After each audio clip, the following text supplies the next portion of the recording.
मैं doctor Vinay Singh Yadav, associate professor, राजकीय महाविद्यालय बहरोड अलवर, आपका इस कक्षा में स्वागत करता हूं। और हम पिछली कक्षा में पढ़ रहे थे हाब्स के प्रमुख विचार। उसमें हाब्स के संप्रभुता सिद्धांत के ऊपर हमने चर्चा की और ये आपने जाना कि ये समझौतावादी विचारक हैं और संप्रभुता राज्य की उत्पत्ति के सामाजिक समझौते का ही परिणाम है, इसका प्रतिफल है। प्राकृतिक अवस्था में मनुष्य आपस में एक समझौता करते हैं, उसके परिणाम स्वरूप राज्य की उत्पत्ति होती है। लेकिन इस समझौते को सुरक्षित रखने के लिए एक सर्वोच्च शक्ति की आवश्यकता हुई।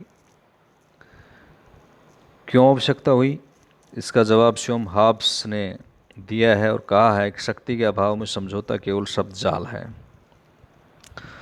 तो उसमें हमने संप्रभुता की विशेषताएं, लक्षण देखे और एक संप्रभु के क्या कार्य हैं उनके बारे में पिछली कक्षा में अध्ययन किया।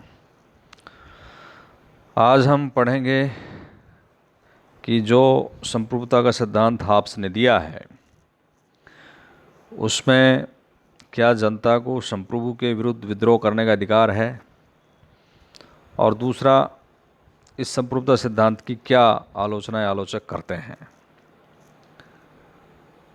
तो उसमें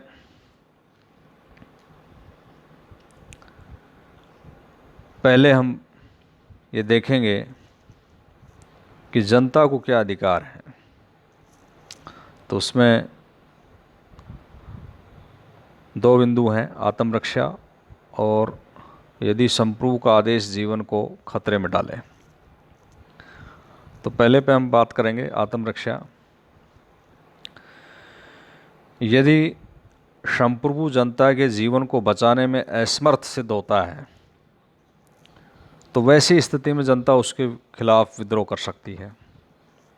हाब्स ने स्वयं कहा है लेवाइथन में कि यदि राजा किसी व्यक्ति को अपनी हत्या करने, अपने को घायल करने, अपने अंग को भंग करने, अपने आक्रमणकारियों का विरोध न करने का, या भोजन, वायु, औषधि व जीवन को सुरक्षित रखने वाली किसी दूसरी वस्तु के प्रयोग न करने की आज्ञा देता है, तो व्यक्ति को संप्रभु की आज्ञा करने का, अवज्ञा करने का पूर्ण अधिकार है। यानी उस मामले में वो संप्रभु के आदेश की अवज्ञा कर सकता है।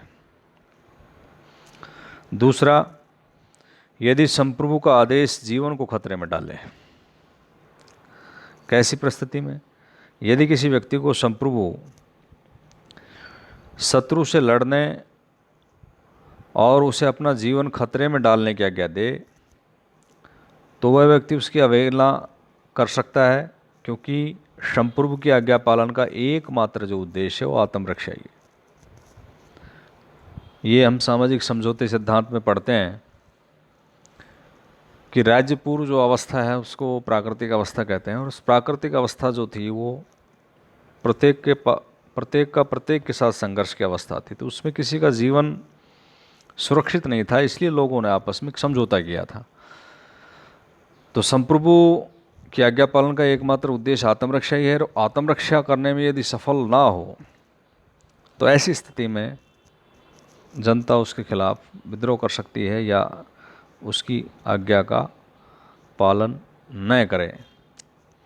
इस प्रकार उपयुक्त दोनों ही परिस्थितियों में जनता संप्रभु के विरुद्ध विद्रोह कर सकती है और नया संप्रभु चुन सकती है जो उसके जीवन को पूर्ण रूप से रक्षा कर सके। जोन्स का यहाँ पर एक कथन है। जोन्स कहते हैं कि मनुष्य समझौते के द्वारा अपने जीवन की सुरक्षा के लिए शासक की स्थापना करते हैं। इसका अर्थ ये नहीं है कि वह उसे प्राण लेने का अधिकार दे दिया हो। हाब्स आगे लिखता है कि यदि शासक अपनी प्रजा को सुरक्षा प्रदान करने में असफल होता है तो प्रजा उसका विरोध कर सकती है। और इस संदर्भ में सेबाइन का कथन भी महत्वपूर्ण है। वो लिखते हैं कि प्रजा केवल सुरक्षा के लिए ही शासन की अधीनता स्वीकार करती है। यदि शासन सुरक्षा प्रदान नहीं कर पाता तो उसका विरोध वास्तव में आवश्यक हो जाता है, और यदि विरोध सफल हो जाता है और शासक अपनी शक्ति खो देता है तो वो शासक नहीं रह जाता तथा उसकी प्रजा प्रजा नहीं रह जाती। ऐसी स्थिति में प्रजा अपनी रक्षा के लिए किसी दूसरे शासक की आज्ञा का पालन करने के लिए तैयार होकर उचित कार्य करती है। हाब्स के सिद्धांत में शक्ति विहीन शासक के अधिकार को कोई वैधता प्राप्त नहीं है।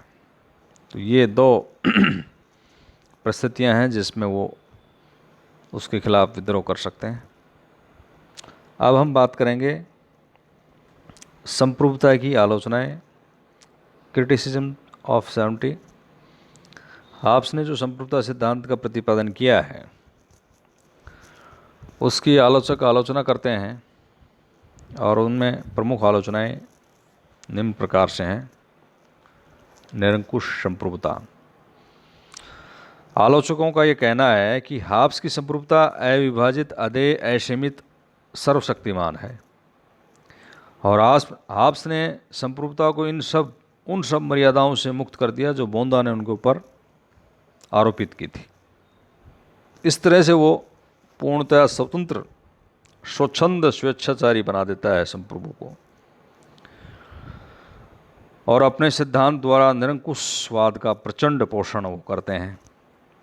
तो आलोचकों की दृष्टि में ये निरंकुश संप्रभुता व्यवहारिक अवांछनीय है। दूसरी आलोचना है खतरनाक और असंभव। इस संदर्भ में प्रोफेसर वाहन ने लिखा है कि ये निरंकुश संप्रभुता जो है खतरनाक और असंभव है। ये खतरनाक इसलिए है कि इसमें निरंकुशता का समर्थन किया गया है, और असंभव इसलिए है कि इसके अनुसार राज्य के प्रजाजनों में एकता का एकमात्र आधार प्राकृतिक अवस्था में पुनः लौट जाने का भय है। एक और आलोचना है कि राज्य की एकता भय पर आधारित है। हाब्स का राज्य जो है भय पर आधारित है। कैसे? भय का बंधन सदा कृत्रिम और अस्वाभाविक होता है। संप्रभु के भय को राज्य के सदस्यों की एकता का सूत्र बताकर हाब्स ने एक भयंकर भूल की है। इस भूल का कारण उसकी ये गलत धारणा थी कि जो तात्कालिक परिस्थितियाँ थी जिसका जिक्र हाब्स करते हैं, इंग्लैंड में होने वाले विनाशकारी गृह युद्ध का अंत करने के लिए वो निरंकुश शासक ही एकमात्र वास्तविक निदान के रूप में प्रस्तुत करते हैं वो।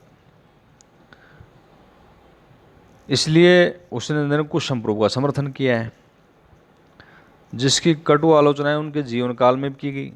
जैसा कि गैटल ने कहा कि हाब्स का सामाजिक समझौता के सिद्धांत का आधार पर निरंकुशता का समर्थन करने का प्रयत्न पूर्णतः विफल रहा। एक है असीमित संप्रभुता, अनलिमिटेड सर्वनिटी। हाब्स ने जो संप्रभुता का सिद्धांत दिया है वो ऐसे असीमित संप्रभुता की कल्पना उसमें की है। उसने संप्रभु की आज्ञा को कानून माना है, और उसका जो संप्रभु है असीम शक्ति का प्रयोग करता है। लेकिन सर हेनरी मैन ने ऐतिहासिक तथ्यों के आधार पर इस कथन को असत्य प्रमाणित किया है। उसका विचार है कि प्रत्येक राज्य में अनेक ऐसी प्रत्यक्ष परोक्ष प्रभावशाली शक्तियां कार्य करती हैं जिनकी अवहेलना कोई भी प्रभु सत्ताधारी नहीं कर सकता। और इस तर्क के पक्ष में उसने सिखों के महाराज रणजीत सिंह का उदाहरण दिया है और कहा है कि रणजीत सिंह कुछ भी आदेश कर सकता था, उसकी आज्ञा न मानने पर मृत्युदंड या अंग भंग हो सकता था, लेकिन उसने अपने जीवन में एक बार भी ऐसा आदेश जारी नहीं किया जिसे हाब्स कानून कह सके। वह हमेशा प्रजा के प्रचलित रीति रिवाजों और परंपराओं को मानता रहा। ऐसे ही लास्की का भी कहना है कि कहीं भी किसी अधिपति ने कभी असीमित शक्तियां नहीं पाई और ऐसी शक्तियों को प्रयोग का परिणाम संरक्षण ही सिद्ध हुआ है। तो ये उन्होंने जो कल्पना की है हाब्स ने असीमित संप्रभुता, उसकी आलोचना होती है। और दूसरा, व्यवहारिक रूप से इस तरह की संप्रभुता का खंडन भी विचारकों ने किया है। एक है अव्यवहारिक और अमान्य। हाब्स ने संप्रभुता के सिद्धांत को आलोचक अव्यवहारिक और अमान्य भी करार देते हैं। इसका व्यवहारिक रूप से कभी भी रूप नहीं दिया जा सकता और न ही कोई राज्य इसे सिद्धांत में स्वीकार कर सकता है। एक आलोचना है कि ये जनहित में नहीं है। हाब्स के अनुसार प्राकृतिक अवस्था में लोगों ने राज्य का निर्माण एक समझौते के द्वारा अपने हित के लिए किया था, क्योंकि वो प्राकृतिक अवस्था की जो अराजक स्थिति थी उससे वो उब गए थे। लेकिन संप्रभु की शक्ति को देखकर ऐसा लगता है कि उन्हें हित पहुंचाने वाली कोई वस्तु उनके पास बची ही नहीं।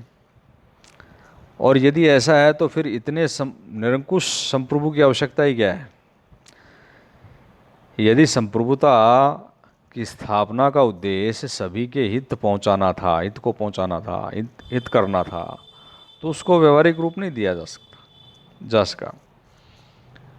और संप्रभुता की स्थापना के बाद व्यक्ति का हित संभव नहीं है, क्योंकि ऐसी निरंकुश संप्रभुता उसके जीवन को खतरे में डाल रही है, व्यक्ति के जीवन को। इस प्रकार जो उपयुक्त आलोचनाएं हम देखते हैं संप्रभुता की, इन आलोचनाओं के बावजूद भी हमें ये मानना पड़ेगा कि हाब्स ने जो संप्रभुता का सिद्धांत दिया है उसका ऐतिहासिक महत्व है। किसी व्यक्ति या व्यक्ति समूह को संप्रभु मानकर सत्ता के विभाजन का हाब्स ने विरोध किया है। और हाब्स के निरंकुश संप्रभुता का मूल लक्ष्य था इंग्लैंड में स्थायी राजतंत्रात्मक शासन की स्थापना करना। उसकी एकात्मक और कानूनी संप्रभुता का बहुत बड़ा प्रभाव रूसों की सामान्य इच्छा पर और जॉन ऑस्टिन के संप्रभुता सिद्धांत पर पड़ा। जैसा कि हाब्स ने भी लिखा है, संप्रभु नश्वर ईश्वर है जिसके हाथों में तलवार और छड़ी दोनों हैं। तो इस तरह से हाब्स का ये संप्रभुता संबंधी विचार है और ये परीक्षा की दृष्टि से काफ़ी महत्वपूर्ण प्रश्न है। धन्यवाद।